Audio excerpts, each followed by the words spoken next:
ਸਾਹਿਬ ਸ਼੍ਰੀ ਗੁਰੂ ਗ੍ਰੰਥ ਸਾਹਿਬ ਜੀ ਦੀ ਪਾਵਨ ਹਜ਼ੂਰੀ ਵਿੱਚ ਜੁੜ ਬੈਠੀ ਗੁਰੂ ਪਿਆਰੀ ਸਾਧ ਸੰਗਤ ਜੀਓ, ਆਓ ਸਭ ਤੋਂ ਪਹਿਲਾਂ ਗੁਰਦੇਵ ਪਿਤਾ ਦੀ ਬਖਸ਼ਿਸ਼ ਕੀਤੀ ਹੋਈ ਫਤਿਹ ਦੀ ਸਾਂਝ ਪਾਈਏ ਤੇ ਵਿਚਾਰਾਂ ਦੀ ਇਸ ਲੜੀ ਨੂੰ ਸ਼ੁਰੂ ਕਰੀਏ ਜੀ। ਵਾਹਿਗੁਰੂ ਜੀ ਕਾ ਖਾਲਸਾ, ਵਾਹਿਗੁਰੂ ਜੀ ਕੀ ਫਤਿਹ।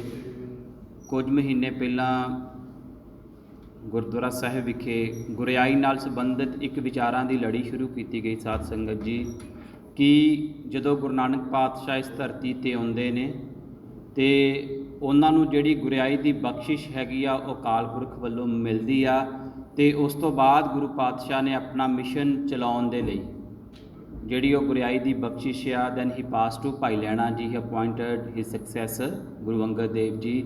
And in our last lecture, we discussed about Guru Ramdas Patsha and Guru Arjan Dev Patsha life. So when Guru Ramdas Patsha, he selected, he chosen his sons, the younger son Guru Arjan Dev Ji. So his eldest son was not happy. His name was Prithi Chand.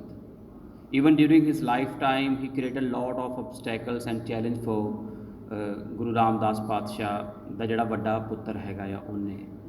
ਅਤੇ ਜਿਹੜਾ ਸਾਡਾ ਉਹਦਾ main essence ਸੀ ਉਹ ਇਹ ਸੀ ਕਿ ਗੁਰੂ ਪਾਤਸ਼ਾਹ ਗੁਰੂ ਰਾਮਦਾਸ ਪਾਤਸ਼ਾਹ focused on his ਮਿਸ਼ਨਸ।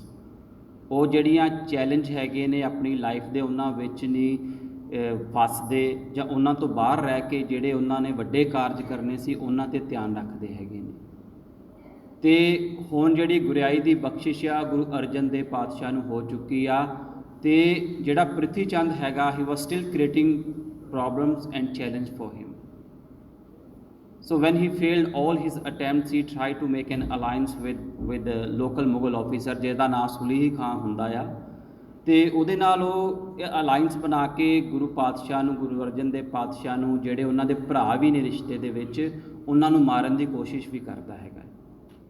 ਅਤੇ ਸੁਲੀਹ ਖਾਨ ਜਿਹੜਾ ਹੈਗਾ ਆ ਉਹ ਚੜ੍ਹਾਈ ਕਰਨ ਦੇ ਲਈ ਗੁਰੂ ਅਰਜਨ ਦੇਵ ਪਾਤਸ਼ਾਹ 'ਤੇ ਆਉਂਦਾ ਆ ਉਹਨਾਂ ਨੂੰ ਮਾਰਨ ਦੇ ਲਈ। But when he was on his way, his horse fell down in a furnace and he killed। ਉਹ ਮਾਰਿਆ ਜਾਂਦਾ, ਆਪਣੇ ਆਪ ਹੀ ਜਿਹੜਾ ਹੁੰਦਾ ਉਹਦੀ ਮੌਤ ਹੋ ਜਾਂਦੀ ਹੈਗੀ ਹੈ। ਅਤੇ ਗੁਰੂ ਪਾਤਸ਼ਾਹ ਨੇ ਇਸ ਤੱਥ ਦਾ ਜਿਹੜਾ ਜ਼ਿਕਰ ਹੈਗਾ ਆ ਉਹ ਗੁਰਬਾਣੀ ਦੇ ਵਿੱਚ ਵੀ ਕੀਤਾ ਆ। ਗੁਰੂ ਪਾਤਸ਼ਾਹ ਦਾ ਬਚਨ ਆ ਗੁਰੂ ਅਰਜਨ ਦੇਵ ਜੀ ਦਾ, ਸੁਲਹੀ ਤੇ ਨਰਾਇਣ ਰਾਖ, ਸੁਲਹੀ ਕਾ ਹਾਥ ਕਹੀ ਨਾ ਪਹੁੰਚੇ, ਸੁਲਹੀ ਹੋਏ ਮੂਆ ਨਾ ਪਾਕ। ਕਿ ਹੀ ਫੇਲਡ ਇਨ ਹਿਜ਼ ਮਿਸ਼ਨ, ਜਿਹੜਾ ਸੁਲਹੀ ਖਾਨ ਹੈਗਾ ਆ। ਸੋ ਇਸ ਘਟਨਾਕ੍ਰਮ ਤੋਂ ਸਾਨੂੰ ਇਹ ਪਤਾ ਚੱਲਦਾ ਹੈਗਾ ਕਿ ਜਦੋਂ ਬੰਦੇ ਦੇ ਅੰਦਰ ਈਰਖਾ, ਦਵੈਸ਼, ਜੈਲਸੀ ਵੱਧ ਜਾਂਦੀ ਆ, ਅਤੇ as being a brother of Guru Arjan Dev Patshah, ਉਹਨਾਂ ਦਾ ਜਿਹੜਾ ਭਰਾ ਹੀ ਹੈਗਾ ਆ ਉਹ ਕਿਸ ਹੱਦ ਤੱਕ ਚਲਾ ਜਾਂਦਾ ਹੈਗਾ ਆ। ਸੋ ਇੱਥੋਂ ਤੱਕ ਜਿਹੜਾ ਹੈਗਾ ਟਾਈਮ ਬਿਲਕੁਲ ਸਹੀ ਚੱਲ ਰਿਹਾ ਹੈਗਾ, ਕਿਉਂਕਿ ਉਸ ਟਾਈਮ ਦੇ ਉੱਤੇ ਪੈਰਲਲ ਜਿਹੜੇ ਮੁਗਲ ਅੰਪਾਇਰ ਹੈਗੇ ਆ, ਜਿਹੜਾ ਅਕਬਰ ਸੀ, ਉਸ ਦੀ ਬੜੀ ਸ਼ਰਧਾ ਹੁੰਦੀ ਆ ਗੁਰੂ ਘਰ ਦੇ ਵਿੱਚ। If we know the history, he came to Darbar of Guru Patsha during Guru Amardas Patsha time, and later ਗੁਰੂ ਅਰਜਨ ਦੇਵ ਪਾਤਸ਼ਾਹ ਦੇ ਵੀ ਦਰਸ਼ਨਾਂ ਲਈ ਆਉਂਦਾ ਹੈਗਾ ਆ। After Akbar, his son, his name was Salim, and he became emperor of India, and he renamed him Jahangir। ਜਦੋਂ ਜਹਾਂਗੀਰ ਤਖਤ 'ਤੇ ਬੈਠਦਾ ਹੈਗਾ ਆ, ਉਹਦੇ ਮਨ ਦੇ ਵਿੱਚ ਹੁਣ ਜਿਹੜਾ ਹੈਗਾ ਗੁਰੂ ਘਰ ਨੂੰ ਖ਼ਤਮ ਕਰਨ ਦੀ, ਗੁਰੂ ਪਾਤਸ਼ਾਹ ਨੂੰ ਖ਼ਤਮ ਕਰਨ ਦੀ ਜਿਹੜੀ ਹੈਗੀ ਆ ਉਹ ਗੱਲ ਚੱਲਦੀ ਹੁੰਦੀ ਆ, ਅਤੇ ਉੱਥੇ ਬੜੇ ਪੋਲੀਟੀਕਲ ਅਤੇ ਸੋਸ਼ਲ ਚੈਲੰਜ ਹੈਗੇ ਆ। ਅਤੇ ਜਹਾਂਗੀਰ ਜਿਹੜਾ ਹੈਗਾ ਉਸਨੇ ਆਪਣੀ ਜਿਹੜੀ ਆਟੋਬਾਇਓਗ੍ਰਾਫੀ ਹੈਗੀ ਆ ਤੁਜ਼ਕੇ ਜਹਾਂਗੀਰੀ, ਉਸ ਦੇ ਵਿੱਚ ਗੁਰੂ ਅਰਜਨ ਦੇਵ ਪਾਤਸ਼ਾਹ ਦੀ ਸ਼ਹਾਦਤ ਬਾਰੇ ਜ਼ਿਕਰ ਕੀਤਾ ਹੈਗਾ ਕਿ ਉਹ ਗੁਰੂ ਅਰਜਨ ਦੇਵ ਪਾਤਸ਼ਾਹ ਨੂੰ ਸ਼ਹੀਦ ਕਿਉਂ ਕਰਨਾ ਚਾਹੁੰਦਾ ਹੈਗਾ। ਇਹ ਪੂਰਾ ਤਾਂ ਨਹੀਂ ਉਹਦੀ ਮੈਂ ਕੋਟ ਇੱਥੇ ਐਡ ਕਰ ਰਿਹਾ, ਬਟ ਉਸ ਦੇ ਵਿੱਚੋਂ ਜਿਹੜਾ ਇੱਕ ਉਸ ਦੀ ਕੋਟ ਹੈਗੀ ਉਸਦੀ, ਇਹ ਪਰਸ਼ੀਅਨ ਦੇ ਵਿੱਚ ਸੀ ਸਾਧ ਸੰਗਤ ਜੀ, ਜਿਹੜੀ ਇਹ ਬੁੱਕ ਸੀ ਨਾ। ਅਤੇ ਮੁਗਲਾਂ ਦੇ ਵਿੱਚ ਇੱਕ ਉਹਨਾਂ ਦਾ ਸ਼ੌਂਕ ਰਿਹਾ ਆ ਕਿ ਜਿਵੇਂ ਬਾਬਰ ਨੇ ਵੀ ਆਪਣੀ ਆਟੋਬਾਇਓਗ੍ਰਾਫੀ ਲਿਖੀ, ਅਤੇ ਉਸ ਤੋਂ ਬਾਅਦ ਜਿਹੜਾ ਅਕਬਰ ਹੈਗਾ ਆ ਉਹਦੀ ਵੀ ਜੀਵਨੀ ਜਿਹੜੀ ਕਿਸੇ ਦੁਆਰਾ ਲਿਖੀ ਜਾਂਦੀ ਹੈ। ਅਤੇ ਸਿਮਿਲਰਲੀ ਜਿਹੜਾ ਜਹਾਂਗੀਰ ਹੈਗਾ ਉਹ ਲਿਖਦਾ ਗੁਰੂ ਅਰਜਨ ਦੇਵ ਪਾਤਸ਼ਾਹ ਬਾਰੇ ਕਿ ਜਿਹੜੀ ਇਸ ਗੁਰੂ ਦੁਆਰਾ ਕੂੜ ਦੀ ਦੁਕਾਨ ਚਲਾਈ ਜਾ ਰਹੀ ਹੈ, ਪਰਸ਼ੀਅਨ 'ਚ ਕਹਿੰਦਾ ਦੁਕਾਨੇ ਬਾਤਿਲ ਕਰਕੇ, ਝੂਠ ਦੀ ਦੁਕਾਨ ਜਿਹੜੀ ਹੈਗੀ ਆ ਇਹ ਗੁਰੂ ਅਰਜਨ ਦੇਵ ਪਾਤਸ਼ਾਹ ਦੁਆਰਾ ਚਲਾਈ ਜਾ ਰਹੀ, ਅਤੇ ਬਹੁਤ ਸਾਰੇ ਹਿੰਦੂ ਅਤੇ ਮੁਸਲਿਮ ਜਿਹੜੇ ਹੈਗੇ ਨੇ ਇਹਨਾਂ ਦੇ ਸ਼ਰਧਾਲੂ ਬਣ ਰਹੇ ਨੇ, ਮੀਨਸ ਦੇ ਆਰ ਕਨਵਰਟਿੰਗ ਟੂ ਸਿੱਖੀ। ਸੋ ਜਿਹੜੇ ਹਿੰਦੂ ਨੇ ਜਾਂ ਮੁਸਲਮਾਨ ਨੇ ਇਸ ਕਰਕੇ ਇੱਕ ਫੈਨੈਟਿਕ ਰੂਲਰ ਹੋਣ ਦੇ ਨਾਤੇ ਜਾਂ ਉਸ ਸਮੇਂ ਦੇ ਜਿਹੜੇ ਫੈਨੈਟਿਕ ਉਹਦੇ ਰਿਲੀਜੀਅਸ ਲੀਡਰਸ ਨੇ ਉਹਨਾਂ ਨੂੰ ਇਹ ਗੱਲ ਚੰਗੀ ਨਹੀਂ ਲੱਗਦੀ ਅਤੇ ਉਹਦੇ ਮਨ ਦੇ ਵਿੱਚ ਇਹ ਚੀਜ਼ ਆ ਜਾਂਦੀ ਕਿ ਮੈਂ ਇਸ ਗੁਰੂ ਦੀ ਜਿਹੜੀ ਗੱਦੀ ਹੈਗੀ ਆ, ਗੁਰਿਆਈ ਹੈਗੀ ਆ, ਉਸ ਨੂੰ ਖ਼ਤਮ ਕਰਨਾ ਆ ਤਾਂ ਕਿ ਸਿੱਖੀ ਦਾ ਖਾਤਮਾ ਹੋ ਸਕੇ।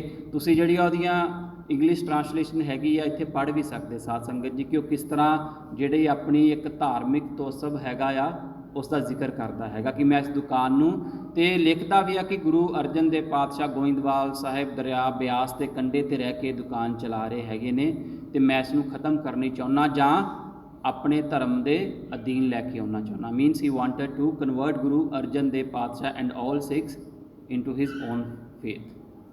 ਸੋ ਇਸ ਤੋਂ ਬਾਅਦ ਜਦੋਂ ਗੁਰੂ ਅਰਜਨ ਦੇਵ ਪਾਤਸ਼ਾਹ ਦੀ ਸ਼ਹਾਦਤ ਹੋ ਜਾਂਦੀ ਹੈਗੀ ਆ ਅਤੇ ਗੁਰੂ ਹਰਗੋਬਿੰਦ ਪਾਤਸ਼ਾਹ ਜਿਹੜੇ ਨੇ ਉਹ ਗੱਦੀ 'ਤੇ ਬੈਠਦੇ ਨੇ ਅਤੇ ਮੀਰੀ ਪੀਰੀ ਦੀ ਜਿਹੜੀ ਨੀਂਹ ਆ ਗੁਰੂ ਪਾਤਸ਼ਾਹ ਦੁਆਰਾ ਪ੍ਰੈਕਟਿਸ ਜਿਹੜੀ ਆ ਉਹ ਸ਼ੁਰੂ ਕੀਤੀ ਜਾਂਦੀ ਹੈਗੀ ਆ।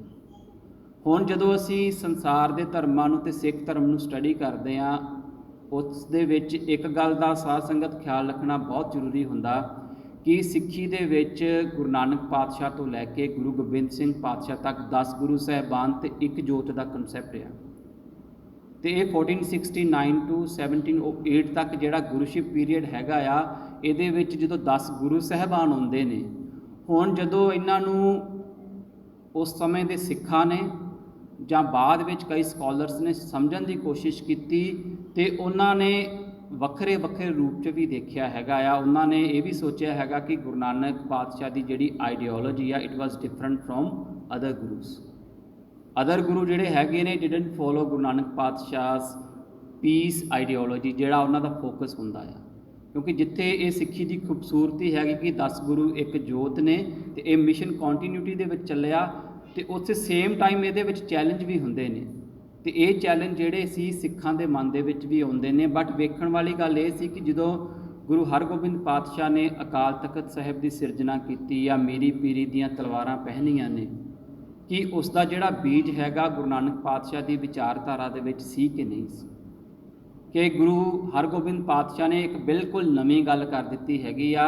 ਜਿਹੜੇ ਗੁਰਸਿੱਖ ਗੁਰਬਾਣੀ ਪੜ੍ਹਦੇ ਨੇ ਉਹਨਾਂ ਨੂੰ ਬਿਲਕੁਲ ਕਲੀਅਰ ਹੋਏਗਾ ਕਿ ਗੁਰੂ ਨਾਨਕ ਪਾਤਸ਼ਾਹ ਦੀ ਬਾਣੀ ਦੇ ਵਿੱਚ ਬਹੁਤ ਸਾਰੇ ਸ਼ਬਦ ਨੇ। There are many words in Guru Nanak Patshah bani ਵਿਚ talks about the contemporary political and social issues.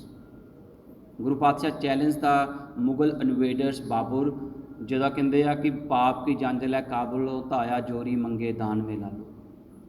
ਸੋ ਇੱਥੇ ਕੀ ਹੈਗਾ, ਗੁਰੂ ਪਾਤਸ਼ਾਹ ਜਿਹੜਾ ਉਸ ਸਮੇਂ ਦਾ ਪੋਲੀਟੀਕਲ ਸਿਨੈਰੀਓ ਹੈਗਾ, ਸੋਸ਼ਲ ਸਿਨੈਰੀਓ ਹੈਗੇ ਆ, ਉਹਨਾਂ ਸਾਰਿਆਂ ਦਾ ਜ਼ਿਕਰ ਕਰਦੇ ਆਪਣੀ ਬਾਣੀ ਦੇ ਵਿੱਚ। ਅਤੇ ਇੱਕ ਜਿਹੜੀ ਪੰਕਤੀ ਤੁਹਾਡੇ ਨਾਲ ਸਾਂਝੀ ਕਰ ਰਿਹਾ ਜਿਹਦੇ ਵਿੱਚ ਗੁਰੂ ਪਾਤਸ਼ਾਹ ਕਹਿ ਰਹੇ ਨੇ ਕਿ ਰਾਜੇ ਸਿਹ ਮੁਕੱਦਮ ਕੁੱਤੇ ਜਾਏ ਜਗਾਇਨ ਬੈਠੇ ਸੁੱਤੇ, ਕਿ ਕਿਸ ਤਰ੍ਹਾਂ ਲੋਕਾਂ ਦਾ, ਆਪਣੀ ਪ੍ਰਜਾ ਦਾ ਜਿਹੜੇ ਇਹ ਬਿਊਰੋਕਰੈਟ ਨੇ ਜਾਂ ਪੋਲੀਟੀਕਲ ਲੀਡਰਸ ਨੇ ਜਾਂ ਰਿਲੀਜੀਅਸ ਲੀਡਰ ਨੇ ਇਹ ਉਹਨਾਂ ਨੂੰ ਲੁੱਟ ਰਹੇ ਹੈਗੇ ਨੇ। ਕਹਿਣ ਤੋਂ ਭਾਵ ਕਿ ਜਿਹੜਾ ਮੀਰੀ ਪੀਰੀ ਸਿਧਾਂਤ ਦਾ ਬੀਜ ਹੈਗਾ ਆ it was in the teachings of Guru Nanak Patshah. So ਇਹ ਕੋਈ ਜਦੋਂ ਗੁਰੂ ਪਾਤਸ਼ਾਹ ਨੇ ਅਕਾਲ ਤਖਤ ਸਾਹਿਬ ਦੀ ਸਿਰਜਣਾ ਕੀਤੀ ਇਟ ਡਜ਼ਨਟ ਮੀਨ ਕਿ ਇਟ ਵਾਜ਼ ਨਿਊ ਇਨ ਸਿੱਖੀ। ਗੁਰੂ ਨਾਨਕ ਪਾਤਸ਼ਾਹ ਨੇ ਬਾਬਰ ਨੂੰ ਚੈਲੰਜ ਕੀਤਾ ਹੈਗਾ ਆ, ਜਿਹੜੇ ਉਸ ਸਮੇਂ ਦੇ ਕੰਟੈਂਪਰੇਰੀ ਮੁਗਲ ਜਿਹੜੇ ਲੋਧੀ ਨੇ ਉਹਨਾਂ ਨੂੰ ਵੀ ਚੈਲੰਜ ਕੀਤਾ ਹੈਗਾ ਆ। ਪਰ ਜਦੋਂ ਸਮਝਣ ਵਾਲਾ ਇਸ ਨੂੰ ਸਮਝਦਾ ਆ ਅਤੇ ਉਸ ਨੂੰ ਕਈ ਵਾਰੀ ਵਖਰੇਵਾਂ ਨਜ਼ਰ ਆ ਜਾਂਦਾ ਆ। ਅਤੇ ਇਸ ਦੇ ਬਾਰੇ ਬੜੀਆਂ ਬੁੱਕਸ ਲਿਖੀਆਂ ਗਈਆਂ ਨੇ ਸਾਧ ਸੰਗਤ, ਬੜੀ ਐਕੈਡੈਮਿਕਸ ਲੈਵਲ ਦੇ ਉੱਤੇ ਇਹਦੇ ਉੱਤੇ ਬਹਿਸ ਵੀ ਹੋਈ ਹੈਗੀ ਹੈ। ਜਦੋਂ ਗੁਰੂ ਪਾਤਸ਼ਾਹ ਨੇ ਇਹ ਨਵੀਂ ਵਿਚਾਰਧਾਰਾ ਨੂੰ ਅਡੋਪਟ ਕੀਤਾ ਅਤੇ ਉਸ ਸਮੇਂ ਦੇ ਜਿਹੜੇ ਸਿੱਖ ਆ ਉਹਨਾਂ ਦੇ ਮਾਈਂਡ ਦੇ ਵਿੱਚ ਵੀ ਡਾਊਟ ਆਉਂਦਾ ਹੈਗਾ ਆ। ਉਹ ਵੀ ਦੇਖਦੇ ਨੇ ਕਿ ਗੁਰੂ ਹਰਗੋਬਿੰਦ ਪਾਤਸ਼ਾਹ ਇਜ਼ ਡੂਇੰਗ ਸਮਥਿੰਗ ਨਿਊ। ਅਤੇ ਭਾਈ ਗੁਰਦਾਸ ਜੀ ਨੇ ਉਸ ਦਾ ਜ਼ਿਕਰ ਜਿਹੜਾ ਹੈਗਾ ਆਪਣੀਆਂ ਵਾਰਾਂ ਦੇ ਵਿੱਚ ਕੀਤਾ ਹੈਗਾ ਆ। ਭਾਈ ਗੁਰਦਾਸ ਜੀ ਲਿਖਦੇ ਨੇ ਕਿ ਉਹਨਾਂ ਦੇ ਸਿੱਖਾਂ ਦੇ ਮਨ ਦੇ ਵਿੱਚ ਡਾਊਟ ਕਿਸ ਤਰ੍ਹਾਂ ਆ ਰਿਹਾ ਆ। ਉਹ ਕੀ ਕਹਿ ਰਹੇ ਨੇ, ਧਰਮਸਾਲ ਕਰ ਬਹੀ ਦਾ ਇਕਤ ਥਾਉ ਨਾ ਟਿਕੇ ਟਿਕਾਇਆ, ਪਾਤਸ਼ਾਹ ਘਰ ਆਮਦੇ ਗੜ ਚੜਿਆ ਪਾਤਸ਼ਾਹ ਚੜਾਇਆ। ਕਿ ਜਿਹੜੇ ਗੁਰੂ ਹਰਗੋਬਿੰਦ ਪਾਤਸ਼ਾਹ ਤੋਂ ਪਹਿਲਾਂ ਦੇ ਗੁਰੂ ਹੋਏ ਨੇ, ਗੁਰੂ ਨਾਨਕ ਪਾਤਸ਼ਾਹ ਤੋਂ ਲੈ ਕੇ ਗੁਰੂ ਅਰਜਨ ਦੇਵ ਪਾਤਸ਼ਾਹ ਤੱਕ, ਉਹ ਧਰਮਸਾਲ ਦੇ ਵਿੱਚ, ਜਿਸ ਨੂੰ ਅੱਜ ਅਸੀਂ ਗੁਰਦੁਆਰਾ ਸਾਹਿਬ ਕਹਿੰਦੇ ਹਾਂ, ਉਸ ਦੇ ਵਿੱਚ ਬੈਠ ਕੇ ਜਿਹੜਾ ਹੈਗਾ ਆ ਗੁਰਬਾਣੀ ਦਾ ਪ੍ਰਚਾਰ ਕਰਦੇ ਹੁੰਦੇ ਸੀ। ਪਰ ਜਿਹੜੇ ਗੁਰੂ ਹਰਗੋਬਿੰਦ ਪਾਤਸ਼ਾਹ ਹੈਗੇ ਨਾ, ਇੱਕ ਥਾਂ 'ਤੇ ਟਿਕ ਕੇ ਨਹੀਂ ਬੈਠ ਰਹੇ। क्योंकि गुरु पातशाह ने ढाडी वारां दा गायन शुरू किया हैगा, अकाल तख्त साहिब की सिरजना की हैगी आ। तो ये डाउट जिहड़ा हैगा उन्हां दे मन दे विच आ जांदा आ। पातशाह कर आमदे, जिवें अकबर गुरु पातशाह दे घर दे विच आउंदा आ, गुरु अमरदास पातशाह नूं नतमस्तक हुंदा आ, गुरु अर्जन देव पातशाह के समय आउंदा हैगा आ कि पहलां ते वो बादशाह जिहड़े सी गुरु घर नतमस्तक हुंदे ने, हुण गुरु पातशाह नूं ग्वालियर के किले दे विच भी कैद कर दिता गया। So this confusion was there, उन्हां दे मन का जिहड़ा डाउट हैगा आ उत्थे हैगा। फिर अगे जाके लिखते ने उम्मत महल ना पावंदी, नट्ठा फिरे ना डरे डराया, कि जिहड़े संगत आ वो जो गुरु दर्शनां लई आउंदी हैगी आ, गुरु पातशाह उत्थे अवेलेबल नहीं हुंदे, क्योंकि गुरु पातशाह ने जिहड़ी नवां एक शिकार खेडन दी, सिखां नूं मार्शल ट्रेनिंग देण दी जिहड़ी पिरत आ वो शुरू कीती हैगी सी। मंजी बह संतोख दा, कुत्थे रख शिकार खिलाया। सो हुण ये वो सारे सिख ने जिन्होंने गुरु नानक पातशाह की विचारधारा की पूरी समझ नहीं हैगी, तो उन्होंने ये महसूस हुंदा हैगा आ कि गुरु पातशाह कुछ वखरा कर रहे हैं जिहड़ा गुरु नानक पातशाह की टीचिंग्स दे विच नहीं हैगा। एक बहुत वड्डा इशू सी इस वार दे। फिर एंड दे विच भाई गुरदास जी लिख दिंदे ने कि ये सच आ, तो ये सिख जिहड़े ने इन्हां नूं हजे पता नहीं लग रहा। सच जिहड़ा कदे भी लुकिया नहीं रहिंदा, जदों इस सिद्धांतां तो विचारधारा तो जाणू होणगे तो ये इस सच नूं जाण जाणगे। हुण ये गुरु पातशाह का समा चल रहा साध संगत, जिहदे विच मुगल जिहड़े ने गुरु पातशाह नूं ग्वालियर के किले दे विच कैद भी करते हैं। थोड़े दिन पहला असीं बंदी छोड़ दिवाली का जिहड़ा पावन दिहाड़ा मना के हटे हैगे आ, ते गुरु पातशाह दे नाल सिखां दे नाल मुगलों दीयां जंगां भी हुंदियां ने। ये टाइम दे विच एक बहुत वड्डा जिहड़ा हैगा चेंज आ जाता हैगा। तो ये सारी जिहड़ी गुरुशिप की जिहड़ा अर्ली फेज़ आ तो लेटर फेज़ आ, उसनूं जदों स्कॉलर भी स्टडी करते हैं, जिहड़े स्कॉलर जिहड़े हैगे ने सिੱਖੀ सिद्धांतां तो जाणू ने, जिन्हां दे विच मैं बहुतियां दी गल नहीं करांगा। एक जिहड़े लैफ्ट साइड ते ने, इन्हां दा नाम हैगा मैक्स आर्थर मैकॉलिफ। ये ब्रिटिश ऑथर सी बाय प्रोफैशन, एक ब्यूरोक्रैट सी, मैजिस्ट्रेट सी। ये इंडिया दे विच इन्हां दी पंजाब दे विच इन्हां दी नियुक्ति हुंदी हैगी आ। ते इन्हां ने उस टाइम दे उत्ते श्री गुरु ग्रंथ साहिब जी दे बहुत सारियां बाणियां दा ते सिख हिस्टरी का जिहड़ा हैगा सी इंग्लिश दे विच लिखी हैगी सी। And his writings were published from Oxford University Press जिहड़ी हैगी आ 1909 दे विच। ते मैकॉलिफ ने गुरबाणी का अध्ययन भी किया हैगा, सिख हिस्टरी का भी किया हैगा। And he mention in his preface कि सिੱਖੀ की हर संस्था का जिहड़ा बीज हैगा आ वो गुरु नानक पातशाह की डॉक्ट्रिन्स दे विच अवेलेबल हैगा। ये बड़ा एक वैलिड पॉइंट हैगा, because he was aware about Sikh doctrines, he red Gurbani, so that's why he knew all the seeds of Sikh institution was available in Guru Nanak पातशाह टीचिंग्स। उन्हें अपनी प्रीफेस दे विच मैंशन किया आ। तो ये बहुत अच्छी राइटिंग है। अज भी सिख जिहड़े हैगे ने मैकॉलिफ नूं कोट करते हैं।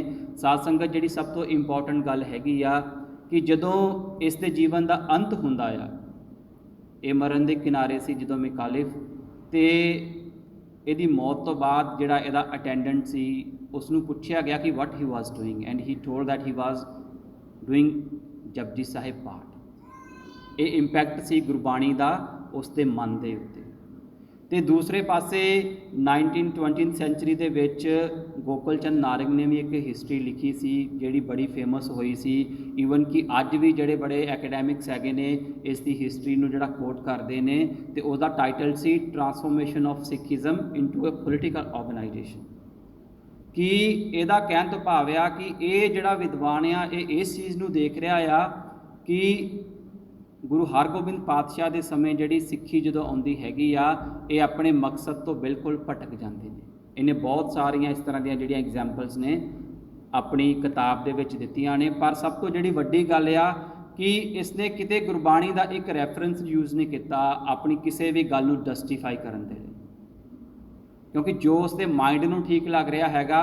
And he is creating division in the गुरु, जिहड़ी गुरु पातशाह की एक लिनेज चल रही हैगी आ उहदे विच, कि गुरु हरगोबिंद पातशाह के समय तक ये बिल्कुल डाइवर्ट हो जाते हैगे आ। तो ये सारी घटनाक्रम साध संगत वापरदी क्यों आ, इसके पिछे रीजन की हैगे, ये सानू सारिਆਂ ਨੂੰ जानना जरूरी हैगा। क्योंकि डाउट्स क्वेश्चन साडे भी मन दे विच आउंदे ने। ਸੰਸਾਰ ਜੋ ਹੈਗਾ ਆ ਅਸੀਂ ਸਾਰੇ ਆਪਣੀਆਂ ਅੱਖਾਂ ਨਾਲ ਦੇਖਦੇ ਹਾਂ। ਸੰਸਾਰ ਸਾਰਿਆਂ ਨੂੰ ਵੇਖਣ ਨੂੰ ਹੋ ਸਕਦਾ ਇੱਕੋ ਜਿਹਾ ਲੱਗੇ, ਪਰ ਇਸ ਨੂੰ ਜਿਹੜਾ ਵੇਖਣ ਦਾ ਨਜ਼ਰੀਆ ਹੈਗਾ ਆ, ਜਿਹੜਾ ਸਾਡੀ ਅੰਦਰਲੀ ਅਵਸਥਾ 'ਤੇ ਨਿਰਭਰ ਕਰਦਾ। ਉਹ ਜਿਸ ਤਰ੍ਹਾਂ ਦੀ ਕਿਸੇ ਦੀ ਅਵਸਥਾ ਹੋਏਗੀ, ਜਿਸ ਤਰ੍ਹਾਂ ਦੀ ਕਿਸੇ ਦੀ ਸਟੱਡੀ ਹੋਏਗੀ, ਉਹ ਉਸ ਨਜ਼ਰੀਏ ਦੇ ਨਾਲ ਇਸ ਚੀਜ਼ ਨੂੰ ਦੇਖੇਗਾ। ਇਹ ਕਿਉਂ ਤੱਥ ਤੁਹਾਡੇ ਨਾਲ ਸ਼ੇਅਰ ਕੀਤਾ ਜਾ ਰਿਹਾ? ਕਿਉਂਕਿ ਜਦੋਂ ਅਸੀਂ ਵੀ ਗੁਰੂ ਸਾਹਿਬਾਨ ਨੂੰ, ਗੁਰੂ ਗ੍ਰੰਥ ਸਾਹਿਬ ਨੂੰ, ਗੁਰੂ ਘਰ ਆਉਣਾ ਹੈਗਾ, ਸਾਡਾ ਇੰਟਰਨਲੀ ਕਨੈਕਸ਼ਨ ਕਿੱਦਾਂ ਦਾ ਹੈਗਾ ਗੁਰਬਾਣੀ ਦੇ ਨਾਲ, ਗੁਰੂ ਪਾਤਸ਼ਾਹ ਦੇ ਨਾਲ, ਉਸ ਨੂੰ ਜਾਣਨਾ, ਉਸ ਦੀ ਪਹਿਚਾਣ ਕਰਨੀ ਬਹੁਤ ਜ਼ਰੂਰੀ ਹੈਗੀ ਹੈ। ਹੁਣ ਪਿਛਲੀ ਸਦੀ ਦੇ ਵਿੱਚ ਦੋ ਵਿਦਵਾਨ ਬਹੁਤ ਵੱਡੇ ਹੋਏ ਨੇ। ਭਾਈ ਵੀਰ ਸਿੰਘ ਜਿਹੜੇ ਹੈਗੇ ਨੇ, ਉਹਨਾਂ ਬਾਰੇ ਤੁਸੀਂ ਸਾਰੇ ਜਾਣਦੇ ਵੀ ਹੋਵੋਗੇ ਕਿ ਜਿਹੜੇ ਇਹਨਾਂ ਨੇ ਬਹੁਤ ਕੰਟਰੀਬਿਊਟ ਕੀਤਾ ਹੈਗਾ। ਪੋਇਟ ਵੀ ਨੇ, ਸਿੱਖ ਥਿਓਲੋਜੀਅਨ ਵੀ ਹੈਗੇ ਨੇ। ਬਹੁਤ ਸਾਰਾ ਜਿਹੜਾ ਗੁਰਮੁਖੀ ਗੁਰਬਾਣੀ ਲਿਟਰੇਚਰ ਵੀ ਇਹਨਾਂ ਨੇ ਪੰਥ ਦੀ ਝੋਲੀ ਦੇ ਵਿੱਚ ਪਾਇਆ ਹੈਗਾ ਆ। ਅਤੇ ਅੱਜ ਵੀ ਜਿਹੜਾ ਅੰਮ੍ਰਿਤਸਰ ਦਾ ਇੱਕ ਬੜਾ ਫੇਮਸ ਰੋਡ ਹੈਗਾ, ਲਾਰੈਂਸ ਰੋਡ, ਜਿਹਨੂੰ ਕਾਮ ਕਰਕੇ ਤੁਸੀਂ ਜਾਣਦੇ ਵੀ ਹੋਵੋਗੇ ਕਈ ਤੁਹਾਡੇ ਵਿੱਚ, ਅਤੇ ਉਹਦਾ ਜਿਹੜਾ ਓਫੀਸ਼ੀਅਲੀ ਨਾਮ ਹੈਗਾ ਉਹ ਭਾਈ ਵੀਰ ਸਿੰਘ ਮਾਰਗ ਹੈਗਾ ਆ। ਇਹਨਾਂ ਦੇ ਨਾਮ ਦੇ ਉੱਤੇ ਹੈਗਾ, ਕਿਉਂਕਿ ਇਹਨਾਂ ਦਾ ਜਿਹੜਾ ਘਰ ਸੀ ਉਹ ਉਸ ਰੋਡ ਦੇ ਉੱਤੇ ਹੈਗਾ ਆ। ਅਤੇ ਭਾਈ ਵੀਰ ਸਿੰਘ ਜਿਹੜੇ ਨੇ ਇੱਕ ਵਾਰੀ ਆਪਣੇ ਘਰ ਦੇ ਵਿੱਚ ਬੈਠੇ ਨੇ, ਅਤੇ ਦੂਸਰੇ ਨੇ doctor Jaswant Singh Neki. By profession ਇਹ ਮੈਡੀਕਲ ਡਾਕਟਰ ਸੀ, ਬੜੀਆਂ ਵੱਡੀਆਂ ਪੋਜੀਸ਼ਨਸ ਦੇ ਉੱਤੇ ਰਹੇ ਨੇ। ਇਹਨਾਂ ਨੇ ਵੀ ਇਹਨਾਂ ਦੇ ਅੰਦਰ ਵੀ ਇੱਕ ਕਵੀ ਆ, ਇਹਨਾਂ ਨੇ ਬਹੁਤ ਸਾਰੀਆਂ ਕਵਿਤਾਵਾਂ ਵੀ ਲਿਖੀਆਂ ਨੇ। ਸਿੱਖ ਥਿਓਲੋਜੀਅਨ ਵੀ ਹੈਗੇ ਨੇ, ਬਹੁਤ ਸਾਰੀਆਂ ਬੁੱਕਸ ਇਹਨਾਂ ਨੇ ਵੀ ਸਿੱਖ ਪੰਥ ਦੀ ਝੋਲੀ ਦੇ ਵਿੱਚ ਪਾਈਆਂ। ਅਤੇ ਉਦੋਂ ਇਹ ਆਪਣੀ ਡਾਕਟਰੇਟ ਦੀ ਜਿਹੜੀ ਮੈਡੀਕਲ ਡਿਗਰੀ ਹੈਗੀ ਉਹ ਕਰ ਰਹੇ ਸੀ ਅੰਮ੍ਰਿਤਸਰ ਦੇ ਵਿੱਚ। ਅਤੇ ਉਹਨਾਂ ਨੇ ਆਪਣੀ ਜਿਹੜੀ ਬਾਇਓਗ੍ਰਾਫੀ ਆ ਉਹਦੇ ਵਿੱਚ ਮੈਂਸ਼ਨ ਕੀਤਾ ਕਿ ਅਸੀਂ ਮਨ ਬਣਾਇਆ ਕਿ ਅੱਜ ਭਾਈ ਵੀਰ ਸਿੰਘ ਨੂੰ ਮਿਲ ਕੇ ਆਉਣਾ ਹੈਗਾ ਆ। ਕਹਿੰਦੇ ਜਦੋਂ ਅਸੀਂ ਉਹਨਾਂ ਦੇ ਘਰ ਦੇ ਵਿੱਚ ਪਹੁੰਚੇ ਅਤੇ ਭਾਈ ਵੀਰ ਸਿੰਘ ਜਿਹੜੇ ਸੀ ਉਹ ਆਪਣੇ ਬਾਗ ਦੇ ਵਿੱਚ ਟਹਿਲ ਰਹੇ ਸੀ। ਹੀ ਵਾਜ਼ ਵਾਕਿੰਗ ਇਨ ਹਿਜ਼ ਗਾਰਡਨ।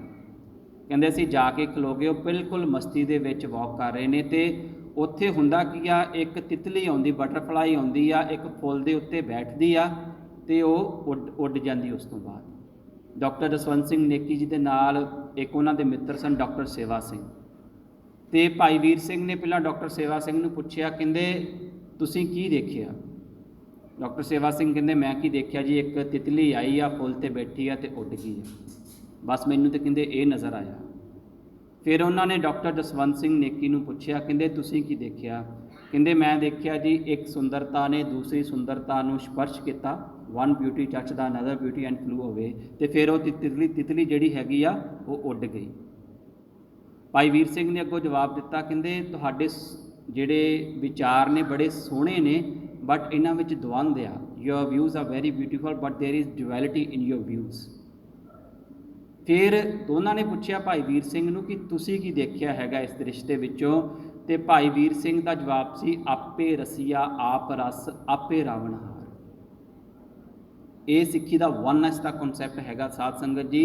ਉਹਨਾਂ ਨੂੰ ਫੁੱਲ, ਤਿਤਲੀ ਅਤੇ ਜਿਹੜੀ ਉਹ ਫੁੱਲ ਦੇ ਅੰਦਰ ਰਸ ਮਹਿਕ ਪਿਆ ਹੈਗਾ, ਉਹਦੇ ਵਿੱਚ ਕੋਈ ਫਰਕ ਨਹੀਂ ਆ ਰਿਹਾ ਹੈਗਾ। ਉਹ ਕਹਿ ਰਹੇ ਨੇ ਕਿ ਵਾਹਿਗੁਰੂ ਸਾਰੇ ਰੂਪਾਂ ਦੇ ਵਿੱਚ ਆਪ ਹੀ ਵਿਦਮਾਨ ਆ। ਸੋ ਇਸ ਘਟਨਾ ਤੋਂ ਸਾਨੂੰ ਇੱਕ ਬਹੁਤ ਵੱਡਾ ਮੈਸੇਜ ਮਿਲਦਾ ਹੈਗਾ ਆ ਕਿ ਜਿਸ ਸੰਸਾਰ ਨੂੰ ਆਪਾਂ ਆਪਣੀਆਂ ਅੱਖਾਂ ਦੇ ਨਾਲ ਦੇਖਦੇ ਹਾਂ, ਹਰ ਇੱਕ ਦਾ ਵਰਲਡ ਵਿਊ ਡਿਫਰੈਂਟ ਹੋਏਗਾ। ਕਿਸੇ ਨੂੰ ਇਹ ਸੰਸਾਰ ਦੁੱਖਾਂ ਦਾ ਘਰ ਨਜ਼ਰ ਆਇਆ, ਜਿਵੇਂ ਮਹਾਤਮਾ ਬੁੱਧ ਆ, ਉਹਨਾਂ ਦੀ ਜਿਹੜੀ ਸਾਰੀ ਫਿਲਾਸਫੀ ਆ ਉਹ ਦੁੱਖ ਦੇ ਉੱਪਰ ਖੜੀ ਹੈਗੀ। ਅਤੇ ਗੁਰੂ ਨਾਨਕ ਪਾਤਸ਼ਾਹ ਨੇ ਵੀ ਇਸ ਗੱਲ ਦੀ ਜ਼ਿਕਰ ਕੀਤਾ ਹੈਗਾ, ਨਾਨਕ ਦੁਖੀਆ ਸਭ ਸੰਸਾਰ। ਪਰ ਗੁਰੂ ਪਾਤਸ਼ਾਹ ਅੱਗੇ ਵੀ ਕਰਦੇ ਨੇ, ਮੰਨੇ ਨਾਉ ਸੋਈ ਜਿਣ ਜਾਏ। ਆਪਾਂ ਦੁਖੀਆ ਤੱਕ ਜਾ ਕੇ ਸਟਕ ਹੋ ਜਾਂਦੇ, ਅਸੀਂ ਅਗਲੀ ਪੰਕਤੀ ਨਹੀਂ ਪੜ੍ਹਦੇ ਕਿ ਦੁੱਖ ਤੋਂ ਉੱਪਰ ਉਹੀ ਉੱਠਦਾ ਆ ਜਿਹੜਾ ਗੁਰੂ ਦੇ ਨਾਮ ਨੂੰ ਮੰਨ ਕੇ ਜਿੱਤ ਜਾਂਦਾ ਆ ਇਸ ਸੰਸਾਰ ਦੇ ਵਿੱਚ। ਮਨ ਜੀਤੇ ਜਗ ਜੀਤ, ਜਿਹੜਾ ਆਪਣੇ ਮਨ ਨੂੰ ਜਿੱਤ ਲੈਂਦਾ ਆ ਉਹ ਜਿੱਤ ਜਾਂਦਾ ਹੈਗਾ। ਹੁਣ ਅਸੀਂ ਰੋਜ਼ ਬਾਣੀ ਪੜ੍ਹਦੇ ਹਾਂ, ਗੁਰੂ ਘਰ ਵੀ ਆਉਂਦੇ ਹਾਂ, ਸਾਡੇ ਅੰਦਰ ਹੁਣ ਤਿੰਨਾਂ ਦੀ ਅਵਸਥਾ ਸਾਧ ਸੰਗਤ ਇੱਥੇ ਡਾਕਟਰ ਸੇਵਾ ਸਿੰਘ ਦੀ, ਜਸਵੰਤ ਸਿੰਘ ਨੇਕੀ ਦੀ ਅਤੇ ਭਾਈ ਵੀਰ ਸਿੰਘ ਦੀ ਵੱਖਰੀ ਵੱਖਰੀ ਹੈਗੀ। ਭਾਈ ਵੀਰ ਸਿੰਘ ਦੇ ਅੰਦਰ ਗੁਰਬਾਣੀ ਦਾ ਜਿਹੜਾ ਵਿਸਮਾਦ ਆ, ਗੁਰਬਾਣੀ ਦੀ ਜਿਹੜੀ ਸੂਝ ਆ ਉਹ ਛੁਪੀ ਹੋਈ ਆ। ਠੀਕ ਆ, ਡਾਕਟਰ ਨੇਕੀ ਨੇ ਵੀ ਬਹੁਤ ਕੁਝ ਦਿੱਤਾ, ਪਰ ਹਜੇ ਉਹ ਬੌਧਿਕ ਤੌਰ ਦੇ ਉੱਤੇ ਉਹਨੇ ਵਿਕਸਿਤ ਨਹੀਂ ਹੋ ਪਾਏ। ਹੁਣ ਇਹ ਸਾਰੀਆਂ ਗੱਲਾਂ ਦੇ ਪਿੱਛੇ ਮੇਨ ਮੈਸੇਜ ਕੀ ਹੈਗਾ ਕਿ ਜਦੋਂ ਗੁਰੂ ਹਰਗੋਬਿੰਦ ਪਾਤਸ਼ਾਹ ਦੇ ਸਮੇਂ ਨੂੰ ਵੱਖਰੇ ਵੱਖਰੇ ਸਿੱਖਾਂ ਨੇ ਜਾਂ ਵਿਦਵਾਨਾਂ ਨੇ ਦੇਖਿਆ, ਉੱਥੇ ਭਾਈ ਗੁਰਦਾਸ ਤੇ ਬਾਬਾ ਬੁੱਢਾ ਵੀ ਹੈਗੇ ਨੇ ਜਿਨ੍ਹਾਂ ਨੂੰ ਉਹਨਾਂ ਦੀ ਵਿਚਾਰਧਾਰਾ ਦੇ ਵਿੱਚ ਕੋਈ ਵੀ ਫਰਕ ਨਜ਼ਰ ਨਹੀਂ ਆਇਆ। ਤੇ ਭਾਈ ਗੁਰਦਾਸ ਨੇ ਪ੍ਰੋੜਤਾ ਕੀਤੀ ਹੈਗੀ ਆ ਕਿ ਗੁਰੂ ਪਾਤਸ਼ਾਹ ਜਿਹੜੇ ਹੈਗੇ ਨੇ ਉਹ ਕਿਸੇ ਵੱਖਰੇ ਮਾਰਗ 'ਤੇ ਨਹੀਂ ਚੱਲਦੇ, ਇਹ ਗੁਰੂ ਨਾਨਕ ਪਾਤਸ਼ਾਹ ਦੇ ਮਾਰਗ ਦੇ ਉੱਤੇ ਚੱਲਦੇ ਹੈਗੇ ਨੇ। ਹੁਣ ਅੱਜ ਸਾਡੇ ਸਮੇਂ ਦੇ ਵਿੱਚ ਕੀ ਹੁੰਦਾ, ਸਾਡੇ ਮਨ ਵਿੱਚ ਵੀ ਡਾਊਟਸ ਆਉਂਦੇ ਆ, ਕੁਐਸਚਨ ਆਉਂਦੇ ਆ। ਇੱਕ ਆਮ ਗੱਲ ਬੜੀ ਕੀਤੀ ਜਾਂਦੀ ਆ ਕਿ ਜਿਹੜੇ ਆਪਾਂ ਥੋੜ੍ਹੇ ਵੱਡੇ ਹੋ ਚੁੱਕੇ ਹੈਗੇ ਆ ਜਾਂ ਬਜ਼ੁਰਗ ਹੋ ਚੁੱਕੇ ਨੇ ਕਿ we never question to our parents, they tell us go to gurdwara and we go to gurdwara, but new generation they always ask questions. ਆਪਣੇ ਆਪ ਨੂੰ ਆਪਾਂ ਜਸਟੀਫਾਈ ਕਰਦੇ ਹੈਗੇ ਆ ਕਿ ਜੇ ਅਸੀਂ ਕੁਐਸਚਨ ਨਹੀਂ ਨਾ ਪੁੱਛੇ ਇਟ ਮੀਨਸ ਵੀ ਵਰ ਰਾਈਟ। ਬਟ ਜੇ ਇਹ ਪੈਰਾਮੀਟਰ ਦੇਖੀਏ ਸਾਧ ਸੰਗਤ, ਤੇ ਗੁਰਬਾਣੀ ਦੇ ਵਿੱਚ ਗੁਰੂ ਨਾਨਕ ਪਾਤਸ਼ਾਹ ਨੂੰ ਬਹੁਤ ਸਾਰੇ ਲੋਕਾਂ ਨੇ ਬਹੁਤ ਸਾਰੇ ਪ੍ਰਸ਼ਨ ਪੁੱਛੇ ਹੈਗੇ ਨੇ। ਜਿਹੜੇ ਬਾਣੀ ਪੜ੍ਹਦੇ ਨੇ ਉਹਨਾਂ ਨੂੰ ਪਤਾ ਹੋਏਗਾ ਕਿ how many questions were asked by Siddhnath Yogi which are mentioned in the bani Sidh ghost. ਜੇ ਗੁਰੂ ਪਾਤਸ਼ਾਹ ਕਹਿੰਦੇ ਕਿ ਤੁਸੀਂ ਪ੍ਰਸ਼ਨ ਪੁੱਛ ਰਹੇ ਹੋ, ਤੁਹਾਡੀ ਤੇ ਮੱਤ ਸਹੀ ਨਹੀਂ ਹੈਗੀ। ਅਸਲ ਕੁਐਸਚਨ ਇਹ ਹੈਗਾ, do we have answer of these questions or not. ਕਿਉਂਕਿ ਉਹ ਇੱਕ ਇਹੋ ਜਿਹੇ ਐਟਮੋਸਫੇਅਰ 'ਚ ਪਲ ਰਹੇ ਨੇ ਜਿੱਥੇ ਉਹਨਾਂ ਨੂੰ ਟ੍ਰੇਨ ਕੀਤਾ ਜਾ ਰਿਹਾ ਹੈਗਾ ਯੂ ਕੁਐਸਚਨ ਐਵਰੀਥਿੰਗ। ਅਤੇ ਜਦੋਂ ਸਾਨੂੰ ਆਉਂਦੇ ਨੇ ਤੇ ਅਸੀਂ ਕੰਪੈਰੀਜ਼ਨ ਸ਼ੁਰੂ ਕਰ ਦਿੰਦੇ ਹਾਂ ਕਿ ਅਸੀਂ ਨਹੀਂ ਪੁੱਛੇ, ਤੁਸੀਂ ਕਿਉਂ ਪੁੱਛ ਰਹੇ ਹੋ। ਜਿਵੇਂ ਸਾਡੇ ਪੇਰੈਂਟਸ ਨੇ ਕਿਹਾ ਸੀ ਨਾ ਕਿ ਗੁਰੂ ਘਰ ਜਾਣਾ and we never say no, okay will go, ਅਤੇ ਤੁਸੀਂ ਵੀ ਸੇਮ ਚੀਜ਼ ਕਰੋ। ਮਸਲਾ ਇਹ ਨਹੀਂ ਹੈਗਾ। ਡਾਊਟਸ ਆਉਣੇ, ਕੁਐਸਚਨਸ ਆਉਣੇ, ਇਹ ਹਿਊਮਨ ਮਾਈਂਡ ਦਾ ਇੱਕ ਬੜਾ ਕੁਦਰਤੀ ਵਰਤਾਰਾ ਹੈ। ਬਟ ਮੇਨ ਗੱਲ ਇਹ ਹੈਗੀ ਆ, ਸਾਡੇ ਕੋਲ ਆਨਸਰ ਹੈਗੇ ਬੱਚਿਆਂ ਦੇ ਕੁਐਸਚਨ 'ਤੇ ਕਿ ਨਹੀਂ। ਅਤੇ ਜੇ ਆਨਸਰ ਹੈਗੇ ਵੀ ਆ, ਉਹ ਕਿਸ ਤਰ੍ਹਾਂ ਦੇ ਆਨਸਰ ਹੈਗੇ ਆ। ਉਸ ਤਰ੍ਹਾਂ ਦੇ ਆਨਸਰ ਕਿ ਜਿਹੜੇ ਮੇਰੇ ਇੰਟਲੈਕਟ ਦੇ ਉੱਤੇ ਬੇਸਡ ਨੇ, ਜਾਂ ਉਸ ਤਰ੍ਹਾਂ ਦੇ ਆਨਸਰ ਜਿਹੜੇ ਗੁਰੂ ਵਿਜ਼ਡਮ ਦੇ ਉੱਤੇ ਬੇਸਡ ਨੇ। ਕਿਉਂਕਿ ਹਰ ਇੱਕ ਦਾ ਜਿਹੜਾ ਗੁਰੂ ਨਾਲ ਰਿਲੇਸ਼ਨ ਆ ਉਹ ਡਿਫਰੈਂਟ ਹੈਗਾ ਆ। ਕਈ ਗੁਰਸਿੱਖ ਆਉਂਦੇ ਨੇ, ਗੁਰੂ ਘਰ ਆ ਕੇ ਸੇਵਾ ਕਰਦੇ ਨੇ, ਬਾਣੀ ਸੁਣਦੇ ਨੇ ਅਤੇ ਚਲੇ ਜਾਂਦੇ ਨੇ। ਕਈ ਆਉਂਦੇ ਨੇ, ਸੇਵਾ ਕਰਦੇ ਨੇ, ਬਾਣੀ ਸੁਣਦੇ ਨੇ, ਬਾਣੀ ਪੜ੍ਹਦੇ ਨੇ, ਬਾਣੀ ਵਿਚਾਰਦੇ ਨੇ ਅਤੇ ਬਾਣੀ ਜਿਉਣ ਦੀ ਕੋਸ਼ਿਸ਼ ਵੀ ਕਰਦੇ ਨੇ। Everyone has a different relationship with Guru ji. ਹੁਣ ਸਾਡਾ ਰਿਲੇਸ਼ਨਸ਼ਿਪ ਕਿਸ ਤਰ੍ਹਾਂ ਦਾ ਹੈਗਾ, ਦੈਟਸ ਮੋਰ ਇੰਪੋਰਟੈਂਟ। ਅਤੇ ਜਿੱਦਾਂ ਦਾ ਰਿਲੇਸ਼ਨਸ਼ਿਪ ਹੋਏਗਾ, ਜਿੱਦਾਂ ਦੀ ਬਾਣੀ ਦੀ ਸਮਝ ਹੋਏਗੀ ਸਾਧ ਸੰਗਤ, ਤੇ ਉਸ ਤਰ੍ਹਾਂ ਦਾ ਜਿਹੜਾ ਸਾਡਾ ਕਨੈਕਸ਼ਨ ਹੋਏਗਾ ਗੁਰੂ ਪਾਤਸ਼ਾਹ ਦੇ ਨਾਲ। ਜਿਵੇਂ ਭਾਈ ਵੀਰ ਸਿੰਘ ਦਾ ਆ, ਜਿਵੇਂ ਭਾਈ ਗੁਰਦਾਸ ਜੀ ਦਾ ਆ, ਬਾਬਾ ਬੁੱਢਾ ਜੀ ਦਾ ਹੈਗਾ। ਉਹਨਾਂ ਦੇ ਮਨ ਦੇ ਵਿੱਚ ਡਾਊਟ ਨਹੀਂ ਆਉਂਦੇ, ਉਹ ਡਾਊਟਸ ਨੂੰ ਕਲੀਅਰ ਕਰਦੇ ਹੈਗੇ ਨੇ। ਅਤੇ ਸਾਨੂੰ ਇਹਨਾਂ ਚੀਜ਼ਾਂ ਤੋਂ ਸੇਧ ਲੈਣ ਦੀ ਕੀ ਲੋੜ ਹੈਗੀ। ਜੇ ਬੱਚੇ ਸਾਡੇ ਕੁਐਸਚਨ ਸਾਨੂੰ ਪੁੱਛ ਰਹੇ ਨੇ, we should give answer to the questions. ਇਹ ਨਹੀਂ ਕਹਿਣਾ ਚਾਹੀਦਾ ਕਿ ਅਸੀਂ ਨਹੀਂ ਪੁੱਛਿਆ ਅਤੇ ਤੁਸੀਂ ਵੀ ਨਾ ਪੁੱਛੋ। This is not A right approach. ਉਹਨਾਂ ਦੇ ਕੁਐਸਚਨ ਨੂੰ ਜੇ ਨਹੀਂ ਆਨਸਰ ਕਰ ਸਕਦੇ, ਲਿਖ ਲਈਏ ਆਪਾਂ। ਮੇਨ ਤਾਂ ਸਾਡਾ ਹੈਗਾ ਕਿ ਉਹ ਬੱਚੇ ਸਾਡੇ ਆ ਗੁਰੂ ਦੇ ਨਾਲ ਜੁੜੇ ਰਹਿਣ। ਅਤੇ ਦੂਸਰੀ ਜਿਹੜੀ ਗੱਲ ਮੇਨ ਹੈਗੀ ਆ ਕਿ ਸਿੱਖਾਂ ਨੇ ਪਿਛਲੇ 10-20 ਸਾਲ ਤੋਂ ਇੱਕ ਸਾਇੰਟੀਫਿਕ ਅਪਰੋਚ ਦਾ ਬੜਾ ਜੀ ਇਹਨਾਂ ਨੇ ਰੌਲਾ ਪਾਇਆ ਕਿ ਸਾਨੂੰ ਧਰਮ ਦੇ ਵਿੱਚ ਸਾਇੰਟੀਫਿਕ ਅਪਰੋਚ ਜਿਹੜੀ ਹੈਗੀ ਆ ਉਹ ਅਪਣਾਉਣੀ ਚਾਹੀਦੀ ਹੈ। ਸਾਧ ਸੰਗਤ, ਜਦੋਂ ਅਸੀਂ ਕੋਈ ਵੀ ਥਿਊਰੀ ਨੂੰ, ਕਿਸੇ ਵੀ ਆਈਡੀਓਲੋਜੀ ਨੂੰ, ਕਿਸੇ ਵੀ ਮੱਤ ਨੂੰ ਅਡਾਪਟ ਕਰਨਾ ਹੈਗਾ ਆ, ਉਸ ਦੇ ਲਈ ਸਾਡਾ ਰੈਫਰੈਂਸ ਪੁਆਇੰਟ ਕੀ ਹੈਗਾ। ਸਾਨੂੰ ਸਭ ਤੋਂ ਪਹਿਲਾਂ ਇਹ ਦੇਖਣਾ ਪਏਗਾ ਕਿ ਉਹਦੀ ਸੇਧ ਅਸੀਂ ਕਿਸ ਤੋਂ ਲੈਣੀ ਹੈ, ਉਹਦੀ ਗਾਈਡੈਂਸ ਅਸੀਂ ਕਿਸ ਤੋਂ ਲੈਣੀ ਹੈਗੀ। ਅਤੇ ਇਸ ਗਾਈਡੈਂਸ ਦਾ ਸਭ ਤੋਂ ਜਿਹੜਾ ਪਾਵਨ ਗ੍ਰੰਥ ਆ ਉਹ ਗੁਰੂ ਗ੍ਰੰਥ ਸਾਹਿਬ। ਜੇ ਗੁਰੂ ਗ੍ਰੰਥ ਸਾਹਿਬ ਦੇ ਵਿੱਚ ਰੈਸ਼ਨੈਲਿਟੀ, ਲੌਜਿਕ ਦੀ ਗੱਲ ਕੀਤੀ ਆ ਅਤੇ ਉਹ ਅਪਣਾਈਏ, ਜੇ ਨਹੀਂ ਕੀਤੀ ਅਤੇ ਫਿਰ ਨਾ ਅਪਣਾਈਏ। We need to adopt a right approach. ਅਤੇ ਗੁਰੂ ਗ੍ਰੰਥ ਸਾਹਿਬ ਦੀ ਜਿਹੜੀ ਅਪਰੋਚ ਹੈਗੀ ਆ ਉਹ ਵਿਵੇਕ ਬੁੱਧ ਵਾਲੀ ਹੈਗੀ ਆ। ਇਨਡਿਸਕ੍ਰੀਮੀਨੇਟ ਇੰਟਲੈਕਟ ਹੁੰਦਾ, ਉਹ ਬੁੱਧੀ ਜਿਹੜੀ ਸੱਚ ਅਤੇ ਝੂਠ ਦੀ ਪਹਿਚਾਣ ਕਰ ਸਕੇ। ਰੈਸ਼ਨੈਲਿਟੀ, ਲੌਜਿਕ ਜਿਹੜਾ ਹੈਗਾ, ਅਤੇ ਅਸੀਂ 10-20 ਸਾਲ ਦੇ ਵਿੱਚ ਇਹਨਾਂ ਥਿਊਰੀਜ਼ ਨੂੰ ਅਡੋਪਟ ਕਰਕੇ ਵੀ ਦੇਖ ਲਿਆ, ਰਿਜ਼ਲਟ ਸਾਡੇ ਸਾਹਮਣੇ ਹੈਗਾ ਆ। ਗੁਰੂ ਘਰ ਆਉਣ ਦੇ ਲਈ ਪਿਆਰ, ਭਰੋਸਾ, ਸ਼ਰਧਾ ਚਾਹੀਦੀ ਆ। ਰੈਸ਼ਨੈਲਿਟੀ ਨੇ ਗੁਰੂ ਦੇ ਨਾਲ ਨਹੀਂ ਜੋੜਨਾ। ਸਾਇੰਟੀਫਿਕ ਸਾਇੰਸ ਅੱਜ ਹੋ ਸਕਦਾ ਇੱਕ ਥਿਊਰੀ ਨੂੰ ਇੰਡੋਰਸ ਕਰ ਰਹੀ ਆ, ਆਫਟਰ 10 years ਉਹਨਾਂ ਦੀ ਉਹ ਥਿਊਰੀ ਚੇਂਜ ਹੋ ਜਾਏ। ਪਰ ਗੁਰੂ ਘਰ ਆਉਣ ਦੇ ਲਈ ਸਾਨੂੰ ਗੁਰੂ ਦੇ ਉੱਤੇ ਭਰੋਸਾ, ਸ਼ਰਧਾ, ਪਿਆਰ ਹੋਣੀ ਬਹੁਤ ਜ਼ਿਆਦਾ ਜ਼ਰੂਰੀ ਆ। ਅਤੇ ਜਦੋਂ ਅਸੀਂ ਅਰਦਾਸ ਵੀ ਕਰਦੇ ਹਾਂ, ਅਸੀਂ ਉਹਦੇ ਵਿੱਚ ਤਰਕਦਾਨ ਨਹੀਂ ਮੰਗਦੇ, ਅਸੀਂ ਉਹਦੇ ਵਿੱਚ ਰੈਸ਼ਨੈਲਿਟੀ ਨਹੀਂ ਮੰਗਦੇ। ਅਸੀਂ ਕੀ ਕਹਿੰਦੇ ਹਾਂ, ਸਿੱਖਾਂ ਨੂੰ ਸਿੱਖੀ ਦਾਨ, ਕੇਸ ਦਾਨ, ਰਹਿਤ ਦਾਨ, ਵਿਸਾਹ ਦਾਨ ਭਰੋਸਾਦਾਨ, ਵਿਵੇਕਦਾਨ, ਇਹ ਸਾਰੇ ਵਿੱਚੋਂ ਵਿਵੇਕ ਤੇ ਭਰੋਸੇ ਦੀ ਮੰਗ ਕੀਤੀ ਜਾਂਦੀ ਆ। ਤਰਕ ਤੇ ਰੈਸ਼ਨੈਲਿਟੀ, ਲੌਜਿਕ ਇਹ ਜ਼ਰੂਰੀ ਨੇ, ਜਿੱਥੇ ਲੋੜ ਪਏਗੀ ਵਰਤ ਲੈਣੇ ਚਾਹੀਦੇ ਨੇ, ਬਟ ਜੇ ਵਰਤੀਏ ਤੇ ਇਹ ਇਸ ਤਰ੍ਹਾਂ ਦੇ ਹੋਣ ਕਿ ਜਿਨ੍ਹਾਂ ਦੇ ਨਾਲ ਵਰਤਣ ਤੋਂ ਬਾਅਦ ਸਾਡੇ ਬੱਚਿਆਂ ਦਾ ਤੇ ਸਾਡਾ ਖੁਦ ਦਾ ਭਰੋਸਾ ਜਿਹੜਾ ਆ ਉਹ ਗੁਰੂ ਤੇ ਵੱਜ ਜੇ, ਟੁੱਟੇ ਨਾ। That's more important. ਜੇ ਤਰਕ ਇਸ ਤਰ੍ਹਾਂ ਦਾ ਹੋ ਗਿਆ ਜਿਹੜਾ ਤੋੜਨ ਵਾਲਾ ਹੋਏਗਾ ਤੇ ਫਿਰ ਉਸ ਤਰਕ ਦਾ ਵੀ ਕੋਈ ਫਾਇਦਾ ਨਹੀਂ ਹੁੰਦਾ, ਉਸ ਲੌਜਿਕ ਦਾ ਵੀ ਕੋਈ ਫਾਇਦਾ ਨਹੀਂ ਹੁੰਦਾ। ਤੇ ਗੁਰਬਾਣੀ ਦੇ ਵਿੱਚ ਗੁਰੂ ਪਾਤਸ਼ਾਹ ਦਾ ਬਚਨ ਹੈ ਜੀ, ਅੰਤਰ ਵਿਵੇਕ ਸਦਾ ਆਪ ਵਿਚਾਰੇ। ਜਿਹਦੇ ਅੰਦਰ ਵਿਵੇਕ ਹੁੰਦੀ ਆ ਉਹ ਦੂਸਰੇ ਨੂੰ ਜੱਜ ਨਹੀਂ ਕਰਦਾ, ਉਹ ਆਪਣੇ ਆਪ ਨੂੰ ਜੱਜ ਕਰਦਾ ਹੈਗਾ। ਜ਼ਿਆਦਾਤਰ ਅਸੀਂ ਦੂਜੇ ਪ੍ਰਤੀ ਜੱਜਮੈਂਟਲ ਹੁੰਦੇ ਆ। ਕੱਲ੍ਹ ਹੀ ਮੈਂ ਕਿਸੇ ਬੱਚਿਆਂ ਨਾਲ ਪੁੱਛ ਰਿਹਾ ਸੀ, ਯੰਗਸਟਰ ਸੀ, ਕਹਿੰਦੇ ਅਸੀਂ ਪਹਿਲਾਂ ਗੁਰਦੁਆਰੇ ਜਾਂਦੇ ਹੁੰਦੇ ਸੀ ਪਰ ਹੁਣ ਨਹੀਂ ਜਾਂਦੇ। ਮੈਂ ਕਿਹਾ, ਕਹਿੰਦੇ ਜੇ ਜਾਈਏ ਵੀ ਤਾਂ ਅੰਮ੍ਰਿਤ ਵੇਲੇ ਸਵੇਰੇ ਸਵੇਰੇ ਚੱਲ ਜੀਦਾ ਆ। ਤੇ ਪੁੱਛਿਆ ਰੀਜ਼ਨ, ਕਹਿੰਦੇ ਜਦੋਂ ਜਾਈਦਾ ਨਾ ਉੱਥੇ ਸੰਗਤ ਕੁਐਸਚਨ ਬਹੁਤ ਪੁੱਛਦੀ ਆ, ਤੁਸੀਂ ਕੀ ਕਰਦੇ ਹੋ ਜੀ। ਚਲੋ ਠੀਕ ਹੈ, ਉਹ ਬੜੀ ਲੰਬੀ ਡਿਸਕਸ਼ਨ ਸੀ, ਉਹਦੇ ਬਾਰੇ ਆਪਾਂ ਕਦੀ ਫਿਰ ਵਿਚਾਰ ਕਰਾਂਗੇ ਕਿ ਜੇ ਅਸੀਂ ਜੱਜ ਵੀ ਕਰਨਾ, ਇਹ ਵੀ ਉਹਨਾਂ ਦਾ ਆਨਸਰ ਸੀ ਕਿ ਸਾਨੂੰ ਇਸ ਤਰ੍ਹਾਂ ਫੀਲ ਹੁੰਦਾ ਕਿ ਦੇ ਆਰ ਜੱਜਿੰਗ ਅਸ। ਸੋ ਸਾਧ ਸੰਗਤ, ਗੁਰਬਾਣੀ ਦੇ ਅਕੋਰਡਿੰਗ ਅਸੀਂ ਆਪਣੇ ਆਪ ਨੂੰ ਵਿਚਾਰਨਾ ਆ। ਨਾਨਕ ਪਰਖੇ ਆਪ ਕੋ ਤਾਂ ਪਾਰਖ ਜਾਣ। ਜਿਹੜਾ ਆਪਣੀ ਪਰਖ, ਆਪਣੀ ਜੱਜਮੈਂਟ ਆਪ ਕਰਦਾ ਆ। ਅਤੇ ਜਿੰਨੀ ਵੀ ਅਸੀਂ ਅਪਰੋਚ ਅਡੋਪਟ ਕਰਨੀ ਹੈਗੀ ਆ ਗੁਰਮਤ ਨੂੰ, ਗੁਰ ਇਤਿਹਾਸ ਨੂੰ ਸਮਝਣ ਦੇ ਲਈ, ਉਹ ਸਾਡੀ ਵਿਵੇਕ 'ਤੇ ਖੜੀ ਹੈਗੀ। ਜਦੋਂ ਗੁਰੂ ਹਰਗੋਬਿੰਦ ਪਾਤਸ਼ਾਹ ਨੇ ਇੱਕ ਪਾਸੇ ਅਕਾਲ ਤਖਤ ਸਾਹਿਬ ਦੀ ਸਿਰਜਣਾ ਕੀਤੀ ਸੀ ਅਤੇ ਅੰਮ੍ਰਿਤਸਰ ਦੇ ਵਿੱਚ ਇੱਕ ਗੁਰਦੁਆਰਾ ਵਿਵੇਕਸਰ ਸਾਹਿਬ ਵੀ ਹੈਗਾ ਆ। ਜਦੋਂ ਜਾਓ ਉੱਥੇ ਹਰਿਮੰਦਰ ਸਾਹਿਬ ਤੋਂ ਇਲਾਵਾ ਦੂਸਰੇ ਗੁਰੂ ਘਰਾਂ ਦੇ ਵੀ ਦਰਸ਼ਨ ਕਰਿਆ ਕਰੋ ਸਾਧ ਸੰਗਤ। ਅਤੇ ਇਹ ਵਿਵੇਕਸਰ ਦਾ ਜਿਹੜਾ ਨਾਮ ਹੈ, ਇੱਥੋਂ ਸਾਨੂੰ ਕਲੀਅਰ ਹੋਣਾ ਚਾਹੀਦਾ ਆ ਕਿ ਗੁਰੂ ਪਾਤਸ਼ਾਹ ਨੇ ਇਸ ਗੁਰਦੁਆਰੇ ਦਾ ਇਹ ਨਾਮਕਰਨ ਕਿਉਂ ਕੀਤਾ। ਕਿਉਂਕਿ ਜਿੰਨਾ ਸਿੱਖਾਂ ਦੇ ਮਨ ਦੇ ਵਿੱਚ ਡਾਊਟਸ ਆਏ ਨੇ, ਜਾਂ ਉਸ ਸਮੇਂ ਹੋਰ ਵੀ ਕੁਐਸਚਨ ਹੁੰਦੇ ਸੀ ਗੁਰਬਾਣੀ ਨੂੰ ਲੈ ਕੇ ਜਾਂ ਕਿਸੇ ਚੀਜ਼ ਨੂੰ ਵੀ ਲੈ ਕੇ, ਗੁਰੂ ਪਾਤਸ਼ਾਹ ਉਹਨਾਂ ਸਿੱਖਾਂ ਦੇ ਨਾਲ ਬੈਠਦੇ ਹੁੰਦੇ ਸੀ, ਉਹਨਾਂ ਦੇ ਪ੍ਰਸ਼ਨਾਂ ਦੇ ਜਵਾਬ ਦਿੰਦੇ ਹੁੰਦੇ ਸੀ।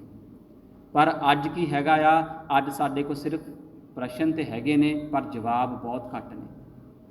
ਸੋ we need to think about all this things. ਅਤੇ ਸਾਧ ਸੰਗਤ ਜੀ, ਇਹ ਜਿਹੜੀ ਵਿਚਾਰ ਚੱਲ ਰਹੀ ਹੈਗੀ, ਜਦੋਂ ਮੈਂ ਸਮਝ ਸਕਦਾ ਅੱਜ ਕਿਸੇ ਨਾ ਕਿਸੇ ਦਾ ਪ੍ਰੋਗਰਾਮ ਹੋਏਗਾ, ਇਸ ਕਰਕੇ ਸੰਗਤ ਜ਼ਿਆਦਾ ਆ। ਕਿਉਂਕਿ ਠੀਕ ਹੈ ਸਾਡੀਆਂ ਕਮਿਟਮੈਂਟਸ ਵੀ ਹੁੰਦੀਆਂ ਨੇ, ਪਰ ਐਟਲੀਸਟ ਹਫਤੇ ਦੇ ਵਿੱਚ ਪ੍ਰੋਗਰਾਮ ਤੋਂ ਬਿਨਾਂ ਵੀ ਆਪਾਂ ਗੁਰੂ ਘਰ ਆ ਜਾਇਆ ਕਰੀਏ। ਗੁਰੂ ਪਾਤਸ਼ਾਹ ਦੇ ਨਾਲ ਇੱਕ ਸਾਡਾ ਰਿਲੇਸ਼ਨਸ਼ਿਪ ਆ, ਜਿਹਦੇ ਨਾਲ ਪਿਆਰ ਹੋਏ ਨਾ, ਇਨਸਾਨ ਉਹਨੂੰ ਮਿਲਣ ਦੇ ਲਈ ਸਮਾਂ ਕੱਢ ਲੈਂਦਾ ਹੈਗਾ। ਫਿਰ ਕੋਈ ਐਕਸਕਿਊਜ਼ਸ ਨਹੀਂ ਹੁੰਦੇ। ਅਤੇ ਜੇ ਪਿਆਰ, ਉਹ ਕਨੈਕਸ਼ਨ ਨਹੀਂ ਹੈਗਾ, ਅਤੇ ਫਿਰ ਬੜੇ ਬਹਾਨੇ ਲੱਭੇ ਜਾਂਦੇ ਨੇ। ਇਹ ਵਿਚਾਰਨਾ ਅਸੀਂ ਆਪਣੇ ਸਾਰਿਆਂ ਨੇ ਅੰਦਰ ਝਾਤ ਮਾਰ ਕੇ ਹੈਗਾ ਆ ਕਿ ਗੁਰੂ ਘਰ ਆਉਣਾ ਗੁਰੂ ਦਾ ਹੁਕਮ ਆ, ਇਹ ਕੋਈ ਆਪਸ਼ਨ ਨਹੀਂ ਹੈਗੀ ਕਿ ਸਪੈਸ਼ਲ ਈਵੈਂਟ 'ਤੇ ਨਹੀਂ ਆਉਣਾ, ਅਸੀਂ ਹਮੇਸ਼ਾ ਗੁਰੂ ਘਰ ਆਉਣਾ ਹੈਗਾ ਆ। ਸੋ ਜਿਹੜੀ ਅਗਲੀ ਵਿਚਾਰ ਹੋਏਗੀ ਉਹ 2 ਹਫ਼ਤੇ ਬਾਅਦ ਜਿਹੜੀ ਹੈਗੀ ਆ, ਕਿਉਂਕਿ ਇੱਕ ਹਫ਼ਤਾ ਜਿਹੜੀ ਆ ਗੁਰਦੁਆਰਾ ਸਿੰਘ ਸਭਾ ਵਿਖੇ ਵਿਚਾਰ ਹੁੰਦੀ ਆ, ਅਤੇ ਦੂਸਰਾ ਹਫ਼ਤਾ ਯੂਸ਼ਨ ਗੁਰਦੁਆਰਾ ਸਾਹਿਬ ਵਿਖੇ ਉਹ ਹੋਏਗੀ। ਅੱਜ ਦੀਆਂ ਵਿਚਾਰਾਂ ਕਰਦਿਆਂ ਸਾਧ ਸੰਗਤ ਜੀ, ਹੋਈਆਂ ਬੇਅੰਤ ਭੁੱਲਾਂ ਲਈ ਗੁਰੂ ਪਾਤਸ਼ਾਹ ਸਾਧ ਸੰਗਤ ਬਖਸ਼ਣਯੋਗ ਹੈ ਜੀ, ਬਖਸ਼ ਲੈਣਾ। ਦਿਓ ਖਿਮਾ, ਬੁਲਾਓ ਫਤਿਹ। ਵਾਹਿਗੁਰੂ ਜੀ ਕਾ ਖਾਲਸਾ, ਵਾਹਿਗੁਰੂ ਜੀ ਕੀ ਫਤਿਹ।